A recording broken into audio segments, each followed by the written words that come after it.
Hello, hello. Alors, je reviens vers vous. Je vais vous parler de la pleine lune qu'il y a eu hier. Alors, c'est par rapport à ce livre, à cet agenda numérologique que ma belle-sœur m'a gentiment offert à Noël. Et donc, c'est sur la semaine, la semaine là jusqu'à demain, en fait. Et on nous dit que cette semaine, donc la semaine qui est passée, c'est la semaine de l'éclipse de pleine lune. On nous dit de vivre consciemment et intentionnellement, accepter vos sentiments comme ils viennent et digérez-les en conscience. C'est la première étape pour vous purifier et laisser aller. 1er mai, Beltane, 1er mai, Pluton rétrograde jusqu'au 11 décembre 2023. Le 5 mai, l'éclipse de pleine lune. Et le 7 mai, l'entrée de Vénus en Cancer. Donc Vénus va être dans mon signe. Et là, on a une affirmation de la semaine. Je dépasse à présent les peurs et les limites des autres. Louis Hay. Alors, je voulais la lire pour la semaine prochaine. Celle du 8 au 14. C'est ça. Donc, la semaine du 8 au 14, c'est une excellente semaine pour conclure un marché ou déclarer vos sentiments à quelqu'un. Nous entrons dans le cycle décroissant qui correspond généralement à une période de lâcher prise, mais une forte détermination persiste. Voilà, c'est tout. C'est tout ce que je voulais vous dire par rapport à la pleine lune. Et maintenant, je voulais vous montrer. Alors, j'ai un jeu de 32 cartes. C'était celui de ma grand-mère. Voilà, c'est un jeu de 32.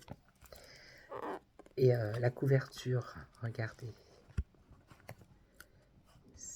J'arrive pas avec la caméra. Vous voyez là, c'est Napoléon. C'est l'aigle avec la couronne. Donc, vous voyez, il est vieux, celui-là. Alors, je voudrais vous donner la signification que moi j'ai appris il y a au moins, allez, on va dire 30 ans, 35 ans. Alors, vous voyez, ça c'est mon petit carnet, le vieux petit carnet, tout vieux, tout vieux. Donc là, j'ai noté les trèfles, puis à l'envers, je sais pas, les cœurs, les carreaux et les piques. Donc je vais aller doucement. Si ça vous intéresse, vous pouvez les réécrire et après vous en servez. Donc, l'as, alors attendez.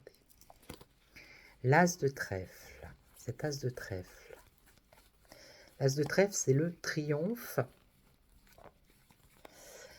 Voilà, alors, l'as de trèfle, quand il est à l'endroit, c'est le triomphe, la réussite, d'accord? Si il est renversé, c'est le triomphe, la réussite, mais à l'envers. Mais en retard, c'est retardé. Par contre, si vous avez le triomphe à l'endroit avec des papiers, avec l'as de pique, c'est des papiers à signer.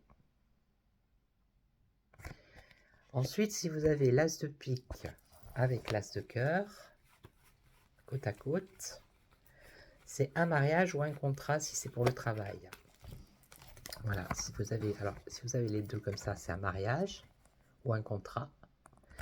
Puis si vous avez celui-là, alors là, par-dessus les trois là, je veux dire, c'est jackpot. Alors, l'as de trèfle, donc, c'est le triomphe, la réussite. S'il est renversé, c'est le triomphe, la réussite retardée. Ensuite, on a le roi de trèfle. Le roi de trèfle, c'est un homme âgé, c'est un homme qui a de l'argent, un homme aisé. Ensuite, on a la dame de trèfle, qui peut être la compagne du roi de trèfle, ça peut être sa femme, ça peut être une amie. C'est une femme à qui on peut faire confiance. Voilà, c'est une femme de confiance, une amie. Ça peut être, oui, c'est ça, une amie. Après, on a le valet de trèfle. Donc, c'est un jeune homme châtain ou brun ou châtain, jeune, plutôt jeune. Ensuite, on a le 10 de trèfle. Le 10 de trèfle, c'est le succès inattendu. Ça peut être succès financier, succès dans le travail, en amour. Ça peut être une grosse somme d'argent aussi. Ça dépend de la question. Ensuite, on a le 9 de trèfle, qui est un problème qui peut se résoudre. Les trèfles, c'est l'argent en général, hein. Donc c'est un problème financier qui peut se résoudre, mais ça dépend si elle est à côté d'une carte de cœur, ça peut être un problème de cœur qui peut se résoudre. Et qui peut se résoudre vite, dans la rapidité. Ensuite, le 8 de cœur, le 8 de trèfle. On a une invitation, ou une somme d'argent, ou une convocation. Voilà. Le 7 de trèfle, c'est un cadeau, ou une petite somme d'argent, ou un enfant, ça peut être un enfant aussi. Ça, c'est pour le trèfle. Ensuite, pour le cœur. Alors, le cœur, l'as de cœur, c'est bonheur total, illimité, ou c'est la maison du consultant, de la personne qui consulte. Ensuite, on a le roi de cœur. Bon, le roi de cœur, c'est un homme influent et serviable. Ça peut être un ami sincère, généreux et dévoué. Ça peut être aussi votre homme de cœur. Voilà, ça dépend de l'âge que vous avez. Ça peut être votre homme de cœur qui a un certain âge. Qu'est-ce qu'on a? Bon, la dame de cœur, bon, c'est la consultante. C'est ou la consultante, c'est ou la sœur, ou la mère, ou une amie. Le valet de cœur, c'est l'amoureux. Alors, ça peut être un jeune homme, blond, mais en général, c'est l'amoureux, vous voyez? C'est la personne à qui vous pensez, qui ressort en valet de cœur. Après, si vous allez, par exemple, celle-ci, ça peut être votre père, et ça peut être votre amoureux, vous voyez? C'est plus âgé. Ensuite, on a le 10 de cœur, c'est une grande joie en amour, ou en amitié, liée à un changement. C'est une grande joie liée à un changement. 10, le 9, il est là. Là, c'est une satisfaction en amour ou en amitié. Et ça peut être aussi la force. Là, le 8, c'est une surprise agréable. La 7, c'est une pensée amoureuse de quelqu'un. Ensuite, on a les carreaux.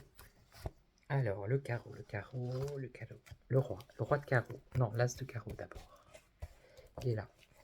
Alors, l'as de carreau, c'est nouvelle par lettre, par téléphone, par mail, maintenant. Ou ça peut être un voyage ou un déplacement. Ensuite, on a le roi. C'est un homme haut placé. Ça peut être... Alors, attendez, parce que là, il y a un petit souci.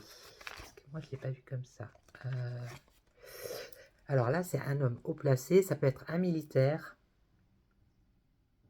Ça peut être un militaire, un homme... Ouais, ça peut être un militaire. Un militaire. Ensuite... Quelqu'un qui a un uniforme militaire, pompier, vous voyez, quelque chose comme ça. C'est quelqu'un de haut placé, en tout cas. Ici, on a une fille, une femme hypocrite. Une rivale, ça. C'est pas une bonne femme, celle-là. La dame de carreau, quand elle sort dans un jeu, c'est pas bien. Ensuite, on a le valet de carreau, c'est les nouvelles. Le facteur, les nouvelles. Le 10 de carreau, c'est le changement. Le 9 de carreau, c'est le retard. Le 8 de carreau, c'est petit trajet, démarche. Le 7 de carreau, c'est colère. Et ensuite, on a les piques.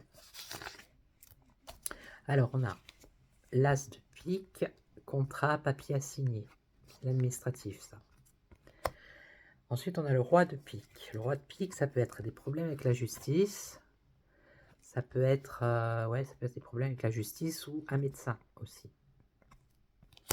Ensuite, on a la dame de pique. C'est une femme veuve ou divorcée. En général, c'est pas une femme... c'est une femme mauvaise, jalouse, hypocrite. Ensuite, on a le valet. Le valet, c'est comme la dame de pique. C'est un jeune homme faux, mauvais, hypocrite et jaloux. Après, on a le 10, c'est larmes, disputes et tristesse. Ensuite, on a la 9, angoisse. 8, c'est contrariété ou maladie, malaise. Et la 7, c'est certitude. Voilà. Alors, je vais vous montrer une petite méthode rapide que j'ai appris il y a longtemps avec avec la signification des cartes. Et d'ailleurs, j'ai appris à tirer les cartes comme ça. Alors, je vais vous montrer. Vous sortez par exemple, vous, on va dire que vous êtes une dame de cœur. Voilà. Vous mélangez, vous pensez à votre question, ou vous pensez à rien si vous voulez. Vous coupez, vous regardez la coupe. Là, on voit une colère et une réussite. Là, vous tirez une carte. C'est la dame de carreau. Vous la remettez dans le paquet. Et vous allez tirer. À chaque fois qu'il y a un carreau qui sort, vous prenez celle qui arrive après. Donc là, j'ai que des trèfles, pique. Là, par exemple, j'ai un carreau qui est sorti. Je la mets là et je prends celle qui vient de sortir. Et là, c'est le roi de carreau. Ok. Vous continuez. Là, il y a le carreau qui vient de sortir. Hop. Et je mets celle-là par-dessus. Après, vous lisez les cartes comme ça. Jusqu'à la fin. Un autre carreau, vous prenez celle-là. Après, une fois que vous avez fini, vous rebattez les cartes. Et vous recommencez comme ça, une autre fois. Tac, tac, tac, tac, tac. Jusqu'à ce qu'il y ait un carreau qui sorte. Hop, dès qu'il y a le carreau, vous mettez la carte ici. Une fois que vous avez fait ça 2 fois, vous le faites une 3e fois. Voilà, vous le faites 3 fois. Et vous avez fait votre tirage. Voilà, voilà, j'espère que cette petite explication, ça change un peu des tirages de cartes. C'était pour vous partager un peu le jeu de 32. Moi, j'ai commencé comme ça. Et ça, c'est les cartes de ma grand-mère. Voilà. Je vous dis un très bon week-end. On se revoit très vite. Ciao, ciao.